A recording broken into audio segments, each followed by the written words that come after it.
first, and I don't know how many of you know this about Michael Jeffries, but he used to be a very accomplished magician. And so, in that spirit, not that I'm anywhere near there, I'm going to open these boxes because, oh my God, there's another box inside the box. Oh, yeah. Okay. Oh my God. There's another box inside that box. How did that happen? So what's in here? Take one of these.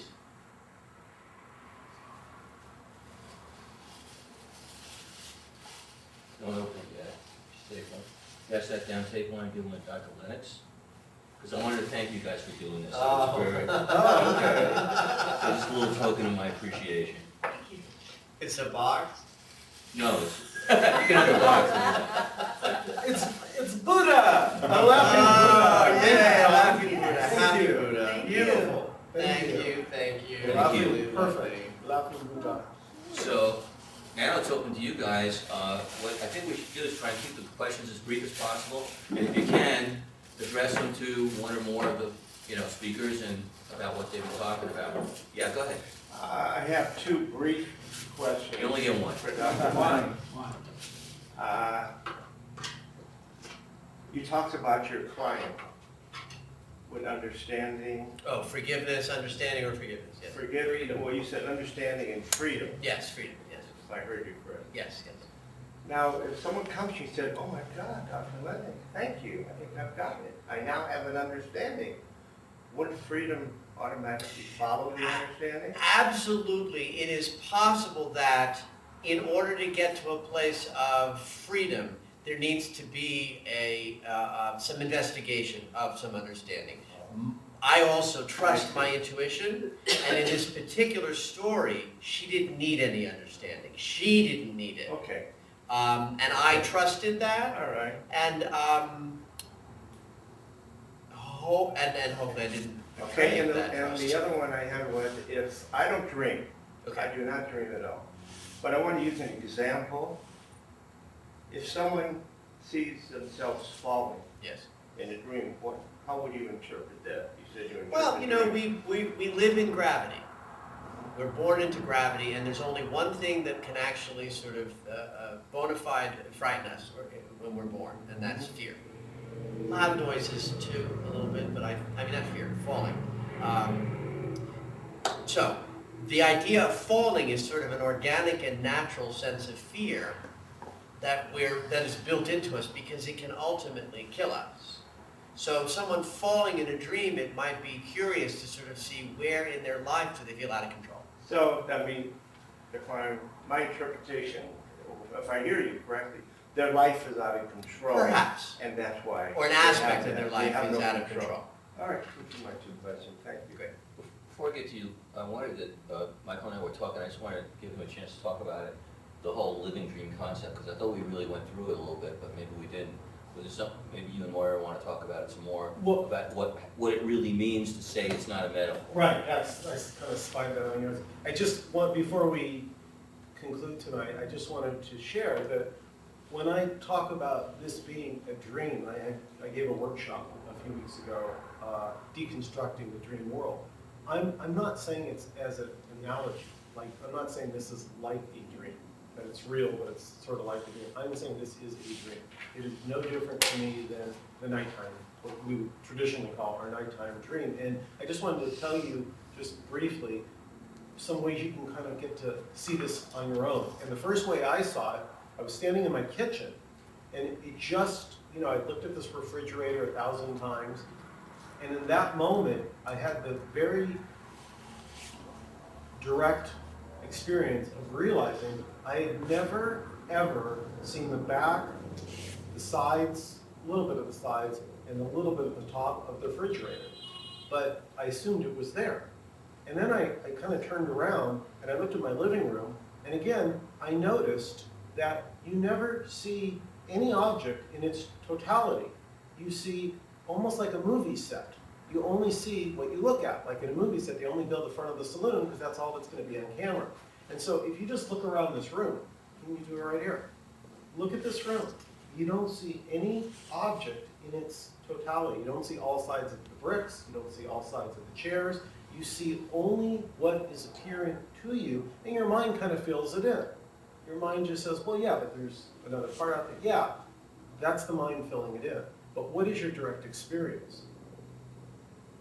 And most of us don't take the time to stop and really acknowledge what we're seeing. We just say, like, you know, if the car, like this bottle, right? If I move the bottle farther away, we get smaller. And in your mind, we've been taught, oh, well, that's just, you know, your vision, or, you know, distance is kind of an illusion, and we make a correction. We go, well, the bottle is really one size.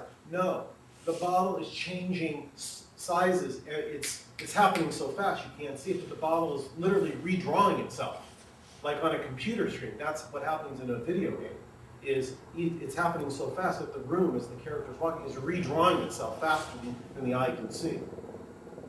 And so I just wanted to put that out there, and I'll tell you why it's helpful. As you deconstruct what you thought was real and solid and unchangeable, like you were saying, Dr. Lennox, like we think something's really out there and that's how it is. Once you start to understand it really is like a dream, then it'll soften. This will soften. It'll stop being so hard and unchangeable to you. It'll become malleable, and you'll start realizing that this is my world, and I can create it however I wish. And so you start to turn inward and say, well, where is this world coming from? Well, let me trace it back, and I encourage all of you, and I'm going to stop here in a second, I've been going on, but to turn your camera in and ask this question: what is looking out your eyes?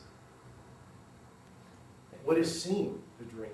That's a question we don't usually ask ourselves. We're so interested in the dream that we forget to ask who is or what is looking at the dream. Become interested in the observer rather than what is being observed. Well, yeah, that's kind of why I was going before with the idea of when you're dreaming at night, your eyes are closed, but you're still creating an entire world. And when your eyes are open, we assume that that world is somehow different. You're saying it's you're saying it's the same. I'm saying it's the same. Michael doesn't really mince any words with that. What I was going to say with that, though, is what I loved about it, and I want to just go a little further with this, because and maybe Moira wants, Dr. Lennox want to get into this, but you also say, for example, you still can get on a dream plane, and the dream plane can crash, and you can dream die. You still have to do dream laundry. But the reality is how you perceive that experience, and this goes back to your post, there's always it's all about different perspectives. Things can take different perspectives. Did you want to say anything about it? That's a 30-second sort of qualification of my experience of what's the value in this is back to that word freedom. When I recognize that there's malleability in that because I'm creating it, then I am freer to change my reality. So as an example, in intimate relationship, when somebody says something that triggers something in me, since I have intimate relationships, this happens. And I suddenly will start having irrational thoughts. I did this with a friend in a text. I didn't like a word in the text, and I spent like an hour tripping off on how angry I was because he used this particular word in this text. And I suddenly began to realize, well, okay, this is really irrational, but I was having the feelings. But because I respect the sort of boundaries of the dream-related world, I'm creating this entire thing.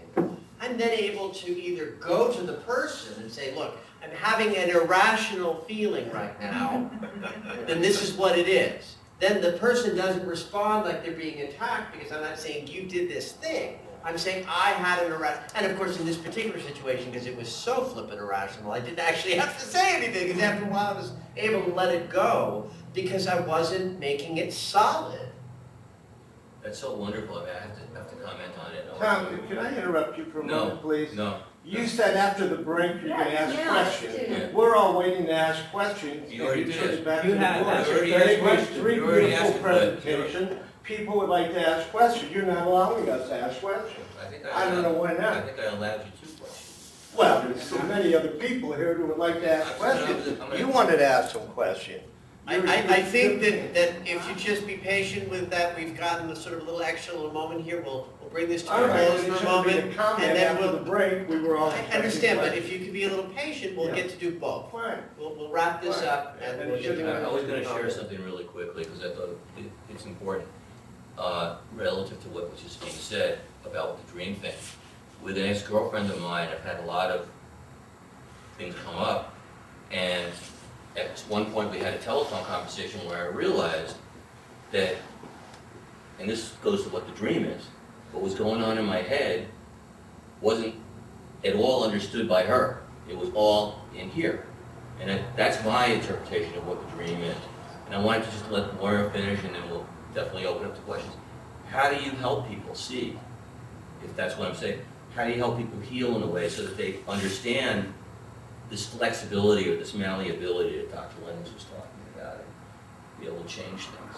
In the interest of really nutshelling this, so we can get to the questions, this discussion reminds me of the Talmudic teaching that we do not see the world as it is. We see the world as we are. So my suggestion is to pray to the divinity of your choice, Holy Spirit, your higher self, whoever, and ask to be shown another way to see this. Give me another way to look at this situation, the word that's triggering me in the text, the person who's just making me go off. Give me another way to see them. Yeah, and Course in Miracles says choose again. Yes. Lucy had a question. Yes, I think I heard an answer, but I just want to refer this. It's for Dr. Lennox. I often have a repetitive theme in my sleeping dreams. Where I have an idea of just where I want to go. I have a destination, and then as I go toward my destination, I find things are different.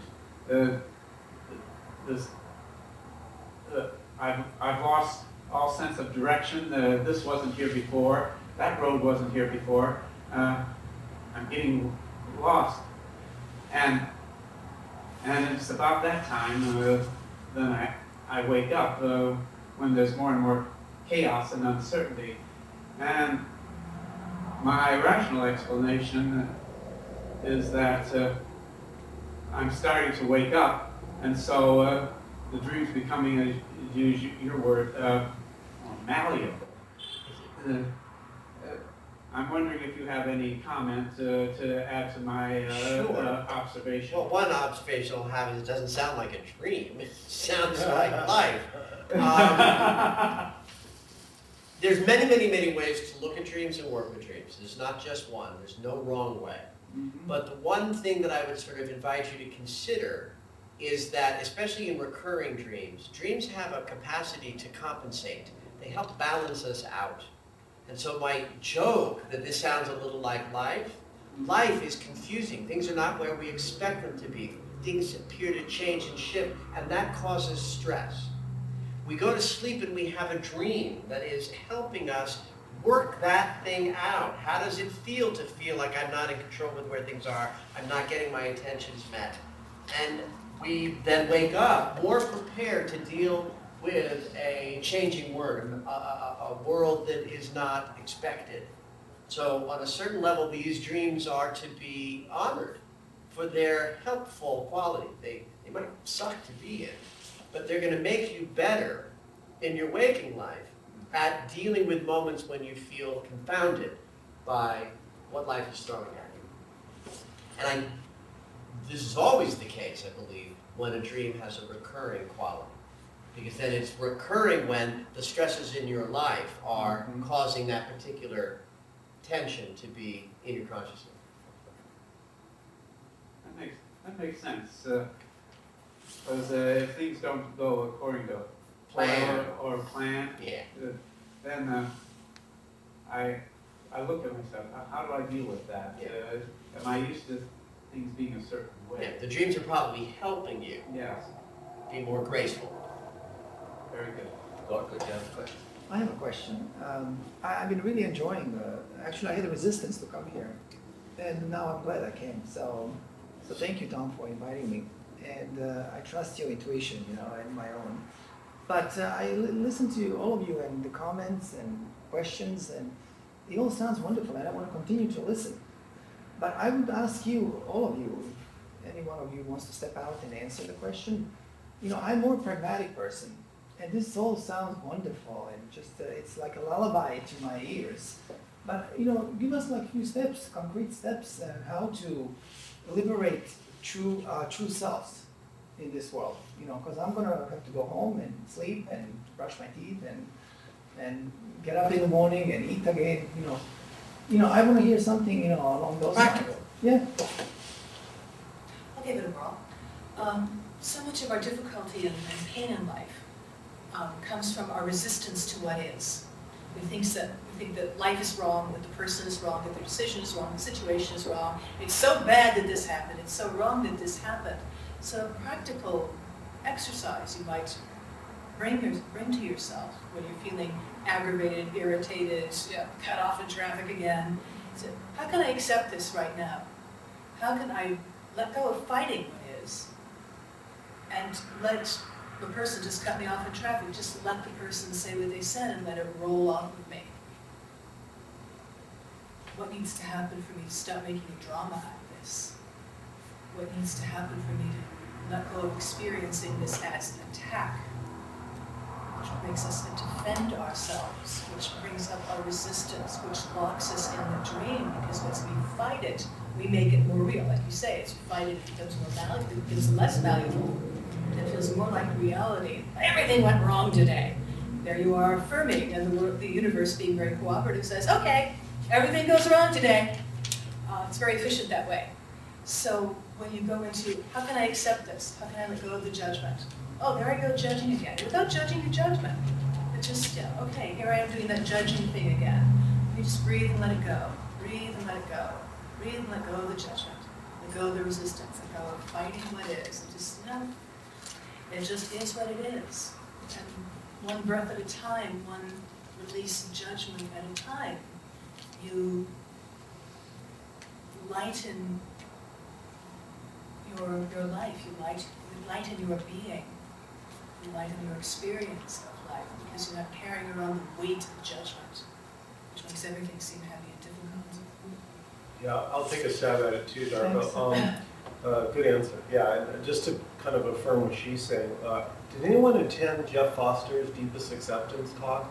It was really wonderful, and I've been, I definitely had a shift during it, because I realized, I'm always saying to Tom, I'm looking for the sort of one tool that kind of nails it all. And rather than putting out individual fires, I just want to kill the arsonist.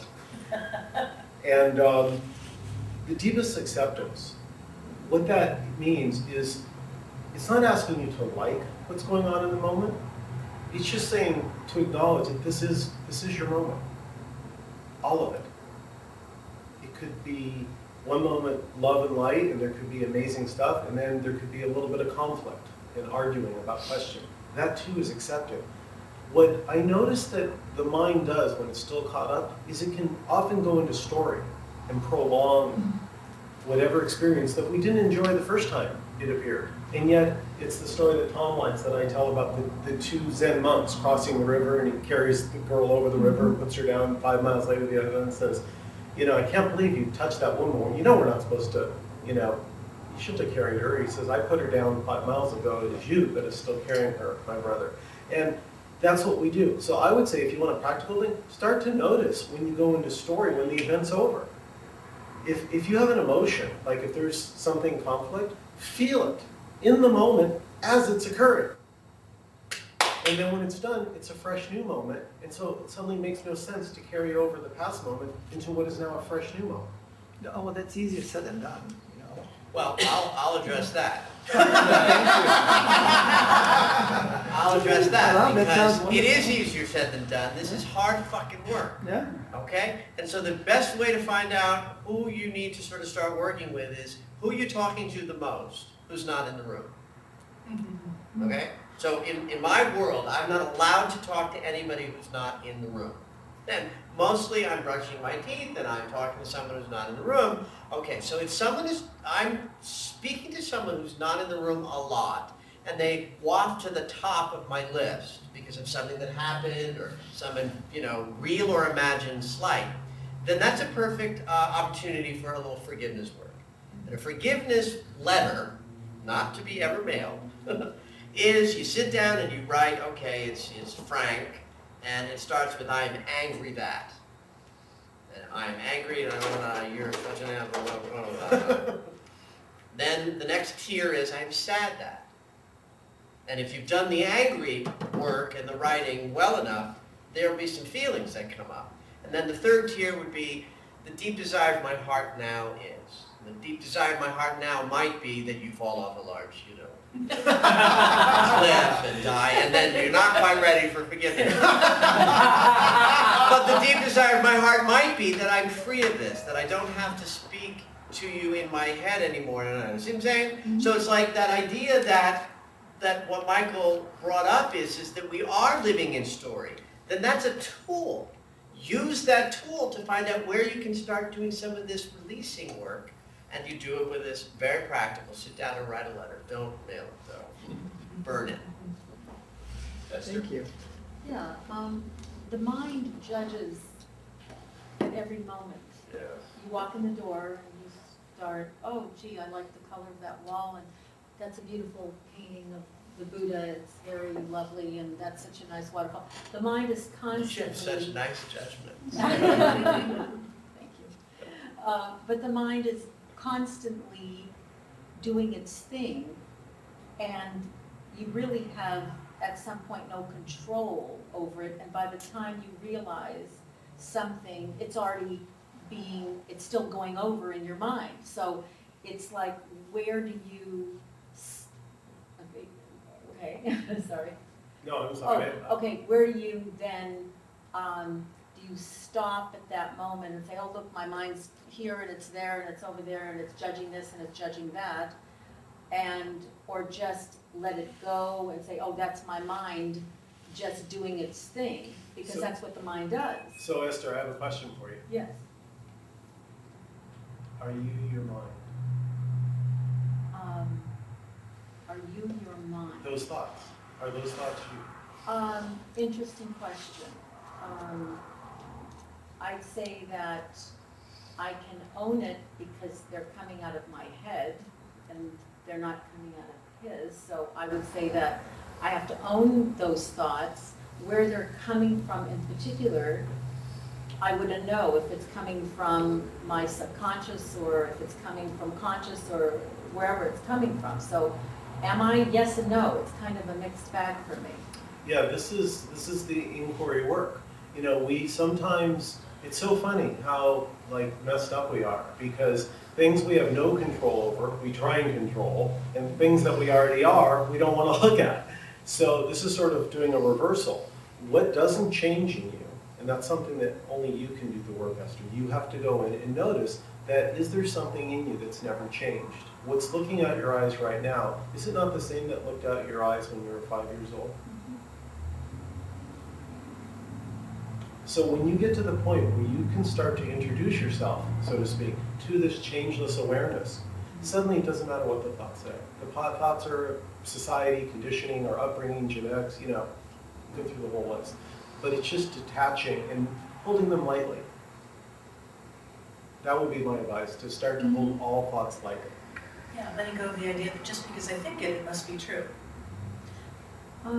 Roy, can you define love in the aspect of love to other versus when you were talking about the type of love in this spacious area that doesn't have to do with others, so in relationship, so love in relationship to other, or love just versus you in an euphoric state, let's say, in a higher consciousness. I guess in the practical realm, the best way for you to express it would be do unto others as you would have them do unto you. Treat others the way that you would like to be treated by a loving person. And when you start to see that that person is you, And literally, the consciousness looking out my eyes is not separate from the consciousness looking out your eyes. Just the packaging is different. When you really grok that, you can't help, you don't even have to think about it. You just know if they need help, you go help. You don't want to make waves. You realize that's me. Why would I want to, but you have to see it. You have to understand that the packaging, it's like an ocean. The top of the ocean, the waves all look different. What happens when you go deep in the ocean? And the deeper you go, it's just nothing, it's quiet, it's all one. You see it? Actually, I think she had a Yes, question. she said, I'm sorry. I was just gonna make a comment, not really a question, the importance of meditation and grounding, especially when you're looking within or energy around you. I think that's really important, especially during this shift where we've got so much more energy coming in and things are being speeded up and more messages are coming through. I think meditation is really important right now for a lot of people. And if you don't know how to meditate, find somebody that can help you do it because it'll really help you evolve spiritually and help you deal with the mundaneness of Earth sometimes. So, just a comment. Thank you. Thanks for No, sharing. and I think that's actually a great, another thing to put on the practical list. I just want to throw one else in there that I'm a firm believer in, I teach a lot, is just, we've stopped breathing. We just don't know how to breathe. And if people, as people put more conscious attention on breathing, everything starts to shift because it adds pause. It adds pause into your reactivity with other people. It adds pause to your conversations, your relationships, your own experience. And it cleanses your body as well. Yeah, but I'm uncomfortable in my body. How am I going to sit quiet? My body's uncomfortable. My back is hurting me. I have problems with digestion. My muscles are spasming. My thoughts. So how am I going to sit and meditate and breathe when all this, when bodies? Yoga's good. Yeah, that's what I'm getting. So. Yeah. So that's what I was talking about. Right. It was so wonderful to come from upper chakras and sort of share this, and it sounds wonderful. But what about the lower ones? Because they are there to, knock on the wood and say, listen, body is a barometer. And if body is not cooperating, then you can't sit and meditate. But you don't have to sit formally and meditate. You can No, I understand that. Yeah, throughout the day, you can quiet your Yeah, mind right. and notice, tune in, like Dr. Mann was saying, as you're driving. I'll do that sometimes. I won't, no music. I'll just drive and I'm just conscious. I'm just, No, perfect. yeah. I think we'll see it. I have a question for the students. It's a curiosity question, has to do with screens. When I lost my husband within 20 minutes, for 7 months I did not dream at all. And I thought that must be crazy. And then I was reading The Year of Magical Thinking, and the woman in there, who also lost her husband within 20 minutes, was saying that for 8.5 months she didn't dream. So what is that about the dream that if you're in a grieving state, that you totally stop dreaming? Wow, this is not something that I'm familiar with. This is a curious book I might have to read. Well, that's my- New York bestseller. My sense is that when dream memory diminishes, it's because there's some deep work going on. And that's what I would answer that question even if you hadn't added the grief. Like if the question was just, sometimes I dream and then I stop dreaming. My response would be that when you're not remembering the dream, there's no need for the unconscious to be having a conversation with the conscious mind. And that's probably because something deeper is going on as opposed to more shallow. I think that so now you're actually adding a dimension to that I've not heard before that would sort of affirm that as a result of the process of grieving, which is a rather intense experience. By the way, I think that grief is what we're doing here. I think we're grieving from the moment we take our first breath. Just to the side. But when we lose somebody, we're thrown into a deep torrent of that experience. And so I think that there was no value in the interaction between conscious and conscious and the unconscious mind. And so it went underground. And then as you were readying to move past that deep, well, just think about it, grief itself is a very shutting down experience, and there's a time where that really is an honoring. You honor that sort of Shiva experience, and so your dreams sat Shiva. Regina? Yeah, is it possible to further your spiritual development, like wake up through lucid dreaming? Because when you go into your dream, you can fix your dreams and change it. So is it possible to help yourself spiritually through lucid dreaming? Well, I think it's possible to help ourselves spiritually through just about anything that honors the invisible or the mystery or the meditative state, anything that gets away from this tiny little piece of consciousness that we do everything with, that we need. It tells us not to run into the traffic. So I would say, yeah, absolutely. You know, I'll also answer the question this way, that when people say to me, what should I do in order to increase my ability to lucid dream? I always tell them, A, set the intention, B, start meditating. And the reason being that meditation is the closest thing to dreaming that we can do when we're awake. And so ipso facto, if there's a connection between a meditative mind that can have a lucid dreaming experience, then it should work in the vice versa. And does your book include lucid dreaming? No. No. No. It's not my world. Oh, okay. It's not my world. It's just not something, because I've never I've had lucid dream experiences, but not with any kind of great regularity, so it's not something that interests me. So I didn't write about it. But there's tons of wonderful stuff out there. Nobody describes theta healing as lucid dreaming, but it's very much like what you described. You learn how to go into the theta brainwave, which is the brainwave of REM sleep. When you're asleep and dreaming, and you learn how to be awake, conscious, while in the theta state. And a lot of magic happens in that, because you come to another level of awareness. You are able to connect with, more consciously, with the collective consciousness. Because the answer to every question is somewhere out there. Somebody knows it. You can learn how to understand physics the way Einstein does. You can learn how to understand peace the way Gandhi did. The information is out there, and when you go into the theta brainwave, it's much easier to access this. It makes you more aware that your brain's like a Google search engine. It just goes out and finds the answer for wherever it is and brings it back to you. So if you wanted something that was a specific way, a specific technique of lucid dreaming, I would suggest investigating a theta healing seminar where you can learn how to do this over the course of a weekend and do with it what you will. I used to be able to do it very often, and then I sort of, got away from it. And it's not so much about how to do it, because I know if I set an intention, I can probably do it again.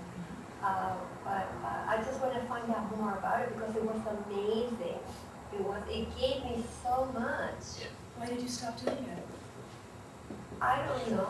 Well, it's a full-time job. I was a teacher. I mean, I was waking up in the middle of the night.